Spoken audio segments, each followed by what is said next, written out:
पराभवाने न खचलेला माणुसकीचा विजेता युवा उद्योजक विनोद पोखरकर.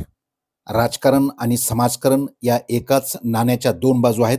पण हल्लीच्या काळात राजकारणात हार झाली की समाजकारणातून संन्यास घेण्याची वृत्ती वाढीस लागली आहे.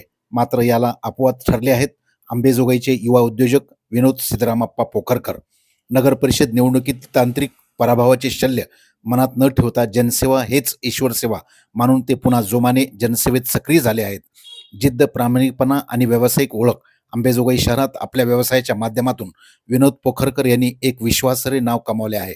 महाविद्यालयीन जीवनापासूनच समाजकारणाची ओढ असलेल्या विनोद यांनी व्यवसायाला केवळ नफा कमावण्याचे साधन न मानता त्यातून सामाजिक दायित्व, सोशल रिस्पॉन्सिबिलिटी जपण्याचे काम केले. व्यवसायातून मिळणाऱ्या नफ्याचा विनियोग ते गोरगरिबाच्या मदतीसाठी करतात, ही त्यांची सर्वात मोठी ओळख आहे. अन्नदान हाच खरा छंद. विनोद यांच्या व्यक्तिमत्वाचा एक हळवा कोपरा म्हणजे त्यांची दानशूर वृत्ती. त्यांच्या संपर्कात आलेला कोणताही व्यक्ती कधीच उपाशी जात नाही. कोणाला तरी तृप्त खाऊ घातल्याशिवाय त्यांना समाधान लाभत नाही. विशेष म्हणजे हे अन्नदान करताना त्यांच्या मनात कोणताही राजकीय अपेक्षा किंवा मताची गणिते नसतात. त्यांना जे मदत करतात त्यातील अनेक मतदारही नसतात.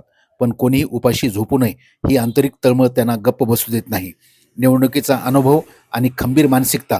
नुकत्याच झालेल्या नगरपरिषद निवडणुकीत ज्येष्ठ नेते नंदकिशोर मुंदडा यांनी विनोद यांच्यातील कर्तबगारी ओळखून त्यांच्या आई सौ कांताबाई सिद्धरामप्पा पोखरकर यांना प्रभाग क्रमांक 4 मधून उमेदवारी दिली. विनोद यांनी आपल्या सर्व कौशल्यानिशी ही निवडणूक लढवली. मतदारापर्यंत पोहोचून आईच्या विजयासाठी त्यांनी रक्ताचे पाणी केले. परंतु झूठ के बाजार में सही सोना भी गलत ठहरता है या न्यायाने कांताबाईचा काही मतांनी पराभव झाला. हा पराभव केवळ आकड्याचा होता, कारण लोकांच्या मनात त्यांनी जागा मिळवली होती.